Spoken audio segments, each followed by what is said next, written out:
मेरी कौन सी सगी है। अरे भाई रोमा, सुबह के 9 बज गए, मेरा लंच अभी तक तैयार क्यों नहीं हुआ? आज टिफिन देने का मूड नहीं है क्या मैडम? मेरे प्यारे पतिदेव, ये बात जाकर अपनी मम्मी से पूछो ना। रोज सुबह 6 बजे उठकर तुम्हारे लिए टिफिन बनाती हूँ मैं। इसके बाद भी सासू माँ को मेरा बनाया हुआ खाना और नाश्ता कभी पसंद ही नहीं आता। हमेशा शक्ल पर 12 ही बजे रहते उनके। बस इसलिए मैंने सोच लिया है कि जब मैं इतना ही बुरा खाना बनाती हूँ तो क्यों खाना बना बना कर आप लोगों को टॉर्चर करूँ। और वैसे भी मम्मी जी को तो बहुत अच्छा खाना बनाना आता है। वो तो खुद ही कहती है ना, उनके हाथ के खाने की तो बहुत दूर दूर तक चर्चा होती है। तो आज से खाना मम्मी जी बनाएंगी। मुझे तो तुम माफ़ी करो। तुम दोनों के सास बहू के झगड़े से मैं एकदम तंग आ गया हूँ। कोई ढंग का ही काम कर लिया करो। लड़ाई झगड़ा करके टाइम पास आप दोनों करती हो और भुगतना हमें पड़ता है। तुम दोनों के झगड़े में बिना टिफिन के ऑफिस तो मुझे जाना पड़ेगा ना। अगर अपने टिफिन की इतनी चिंता है ना तो अपने माताश्री को क्यों नहीं समझाते कि अपनी मधुर वाणी पर थोड़ा कंट्रोल कर लिया करे। तुम्हारी माँ के 24 घंटे ताने सुनने के बाद ये घर के काम मुझसे नहीं होने वाले। और हाँ, जाकर ये बात भी अपनी माँ को जरूर बता देना कि आज मैंने तुम्हारा टिफिन नहीं बनाया है। जब एक दिन उनका बेटा भूखा रहेगा ना तो कल से अपने आप अकल ठिकाने आ जाएगी। माँ, मुझे पता है सब सुन रही हो आप, जरा कमरे से बाहर तो आओ। विवेक की गुस्से में आवाज सुनकर उसकी माँ बाहर आती है। अरे क्या बात है, क्यों शोर मचा रहा है? तुझे पता है ना इस समय मैं पूजा कर रही होती हूँ। ऐसी पूजा करने का कोई फायदा नहीं है। वैसे तो 24 घंटे दोनों की दोनों कलेश मचा के रखती हो और अब भगवान के सामने एक घंटी बजा रही हो। अरे भगवान को सब पता है आप कितने पानी में हो। क्या बहू, ज्यादा पर निकल आया क्या तेरे? खाना क्यों नहीं बनाया तूने? माँ जी, अभी मैंने बताया ना कि मैंने अब सोच लिया है जो काम मुझे आता नहीं वो करना क्यों। वो काम करने का फायदा ही क्या है जब रोज रोज आप मेरे बनाए हुए खाने में 100 कमियां निकाल सकती हैं। इससे तो अच्छा आप ही बना दिया करो।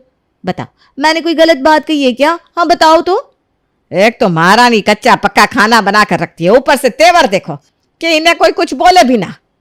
माँ, मैंने आपको यहाँ पर झगड़े के निपटारे के लिए बुलाया था। आप लोग तो एक बार फिर से राशन पानी लेकर लड़ने बैठ गई। अब दोनों का कुछ नहीं हो सकता। आपका तो बस भगवान मालिक है। अरे मैं कह रहा हूं कोई कुत्ता बिल्ली पाल लो, उसके साथ टाइम पास कर लिया करो। ऐसे कब तक लड़ाई चलती रहेगी इस घर में? मुझसे ना फालतू बात करने की जरूरत नहीं है। कुछ समझाना है तो अपनी माँ को समझाओ। जा रही हूं मैं अपने कमरे में। इतना कहकर रोमा अपने कमरे की ओर निकल जाती है। रोमा को जाते हुए देख सास शीला भी अपना मुंह टेढ़ा करके अपने कमरे की तरफ निकल जाती है। ये सही है, घर में महाभारत छेड़ दो और फिर अपना अपना कमरा बंद करके बैठ जाओ। उनकी लड़ाई के बीच में भूखे मरे हम बाप बेटा। चल विवेक, आज तो तुझे भूखे ही ऑफिस जाना पड़ेगा। शादी करके तूने इतना बड़ा पाप जो किया है उसकी भरपाई तो तुझे करनी पड़ेगी बेटा।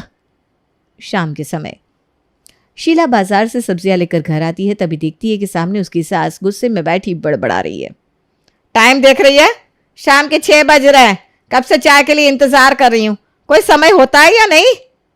अरे माँ जी, चाय के लिए इंतजार करने की क्या जरूरत थी? थोड़ा सा हाथ पैर हिलाती तो चाय बन जाती। लो भाई, एक कप चाय पीने के लिए भी हाथ पर हाथ रखकर बैठी हुई हैं। ऊपर से मुझे ताने सुना रही हैं, वो अलग। ज्यादा जुबान मत चला, समझी? या बता, कहाँ थी तू? कहाँ थी से क्या मतलब है आपका? आपको बताकर गई थी ना कि सब्जी लेने जा रही हूँ। और ये मेरे हाथ में सब्जी के थैले हैं, दिखाई नहीं दे रहे क्या आपको? दोपहर के 4 बजे की गई हुई है तू और अब 6 बज रहे हैं। यहाँ से 10 मिनट की दूरी पर ही सारी सब्जियां मिल जाती है। बेवकूफ किसे बना रही है? बैठी होगी अपनी सहेलियों के साथ गप्पे मारने के लिए। सब जानती हूँ मैं तुझे। घर के कामों से बचने के तरीके है ये तेरे। सास को 1 कप चाय बनाकर पिलानी ना पड़ जाए, इसलिए जानबूझकर 9 2 11 हो जाती है ना तो काम के समय। अरे माँ जी, अब तो आप बिल्कुल हद ही पार कर चुकी हैं। पूरा दिन गधे की तरह काम करो इस घर में और बदले में सिर्फ ताने मिलेंगे। इतनी धूप में आप भी जाकर देखिए ना एक दिन कि सब्जी कैसे लाई जाती है। आप तो मुझे 5 साल की बच्ची समझ रही है ना कि मैं कूदते हुए जाऊंगी, 10 मिनट में सब्जियां लेकर वापस आ जाऊंगी। इतनी धूप में सब्जियां खरीदने में सर चकरा गया मेरा। 1 गिलास पानी पूछने से रही, आप ऊपर से बातें अलग से सुना रही हैं। अच्छा, तो महारानी सब्जियां खरीदने में थक गई हैं? देखो तो जरा क्या क्या सब्जी लेकर आई। कौन सा पहाड़ तोड़ दिया तूने? इतना कहकर शीला बहू की लाई हुई सब्जियों के थैले खोल खोल कर देखने लगती है। अरे ये कैसी बासी और मुरझाई हुई सब्जियां लेकर आई है। मुझे तो ऐसा लगता है कि जो सबसे बासी और घटिया सब्जियां होती हैं, आधे दाम में उन्हें ही तू खरीद कर लाती है और बाकी के जो आधे पैसे बचते हैं उनसे अपने लिए लाल लिपस्टिक खरीदती होगी। मैं कुछ बोल नहीं रही हूँ, इसका मतलब ये नहीं है कि आप मेरे ऊपर चोरी का इल्जाम लगाएंगी। और मेरे पापा के कोई सब्जियों के खेत नहीं है कि मैं वहां से तोड़ तोड़ कर हरी हरी सब्जियां लेकर आऊंगी। बाजार में जो बिक रहा है वही तो खरीद कर लाऊंगी ना। सब्जी वाला कोई मेरा रिश्तेदार नहीं लगता कि मुझे आधे पौने दाम पर सब्जियां बेच देगा। और ये आज आखिरी बार है जब मैं सब्जियां खरीद कर लाई हूँ। कल से सब्जी लेने जाएगी मेरी जूती। आपको चाय पीने का बहुत शौक है ना माँ जी?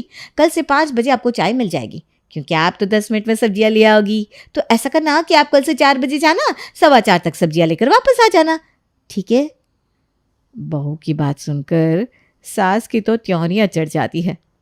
पता नहीं भगवान ने कौन से जन्म का बदला निकाला है जो तेरे जैसे निखट्टू और बदतमीज बहू मेरे माथे मारती।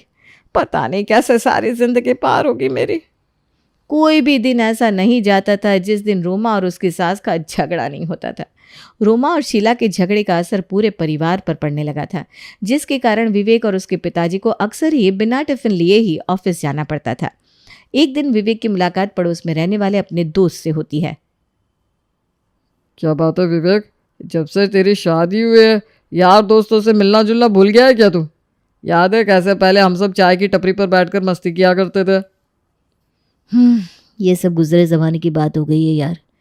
मेरी ज़िंदगी तो अब कलेश और लड़ाई झगड़े के बीच में पीस कर रह गई है। हंसना, मुस्कुराना, मौज मस्ती करना तो मैं भूल ही गया हूँ। अरे क्यों भाई, ऐसे क्यों बात कर रहा है? क्या हो गया? अरे क्या बताऊँ भाई, मेरी माँ और बीवी में हर समय 36 का आंकड़ा रहता है। उन दोनों के झगड़े की वजह से अक्सर ही मुझे भूख हड़ताल करनी पड़ती है। अब तू ही सोच ले यार, पूरा दिन ऑफिस में काम करो और फिर घर में आकर भूख हड़ताल करनी पड़े तो दिमाग कैसे काम करेगा बंदे का। विवेक की बात सुनकर उसका दोस्त विशाल घर जाकर ये प्रॉब्लम अपनी माँ को बताता है। अरे मम्मी, आपको पता है आज ना विवेक मिला था, बता रहा था बड़ी प्रॉब्लम चल रही है उनके घर में। आंटी बहू को एक्सेप्ट करने को तैयार नहीं और उनकी बहू भी कोई काम ढंग से करती नहीं, बात बात पर उल्टे जवाब देती है, कभी खाना नहीं बनाती, जिसकी वजह से रोज़ ही उनके घर में कलेश होता है। अरे तू चिंता मत कर बेटा, ये रोमा है ना, अभी कल ही किट्टी में मिलेगी मुझे, कल ही आड़े हाथों लेती हूँ मैं इसे। अरे भाई सास तो 2-4 बात सुना ही देती है, लेकिन बहू का तो फ़र्ज़ है ना कि उसे तो कम से कम घर के काम करने ही चाहिए।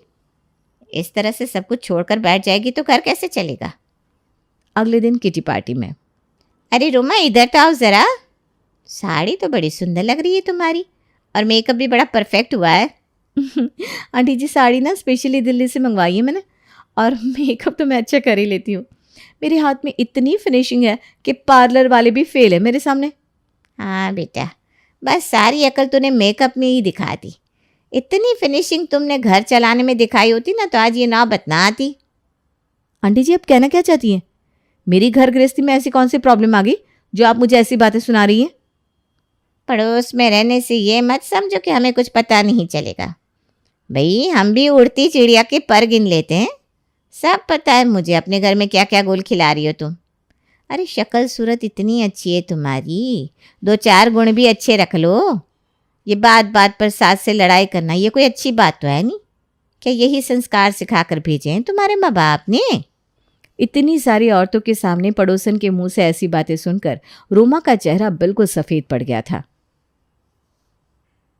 अरे शीतल जी, इतने सारे लोगों के सामने मेरी बहू को ऐसी जली कटी बातें क्यों सुना रही है? और ऐसी क्या कमी है मेरी बहू में जो आपने उसे इतनी बड़ी बात कह दी? अरे लाखों में एक है मेरी बहू, किसने कहा कि ये घर अच्छे से नहीं संभालती? सब कुछ दुरुस्त है हमारी घर गृहस्थी में। ऐसी कौन सी आफत आ गई जो आप यहाँ बात का बतंगड़ बना रही हो? ये लो, उल्टा चोर कोतवाल को डांटे। एक तो मैं आप ही के भले के लिए आपकी बहू को समझा रही हूँ, ऊपर से आप आकर बहू की हिमायत ले रही हो। मेरी बहू और मेरे बीच में जो भी बातें हैं ना, वो हमारा आपसी मुद्दा है, उसके बीच में किसी तीसरे को बोलने की कोई ज़रूरत नहीं है। और हाँ, हम दोनों के बीच में छोटी मोटी लड़ाई होती है, इसका मतलब यह है कि हमारे बीच का रिश्ता अभी जिंदा है। जिस दिन मैं अपनी बहू को कुछ भी बोलना छोड़ दूंगी ना, उस दिन हमारा रिश्ता भी खत्म हो जाएगा। इसलिए हमारे घर में होती छोटी छोटी नोकझोंक की चिंता आप ना करें तो ही बेहतर है। सास को सबके सामने अपना पक्ष लेते हुए देख रोमा बहुत ही इमोशनल हो गई थी। घर लौटते समय, माँ जी मुझे तो पता ही नहीं था कि आप मुझसे इतना प्यार करती हैं। अरे प्यार व्यार अपनी जगह, लेकिन तू पहले खाना बनाना सीख ले। सुबह भी दाल कच्ची थी बिल्कुल। सास की बात सुनकर रोमा शीला को घूरने लगती है और फिर दोनों ठहाका लगाकर हंसने लगते हैं।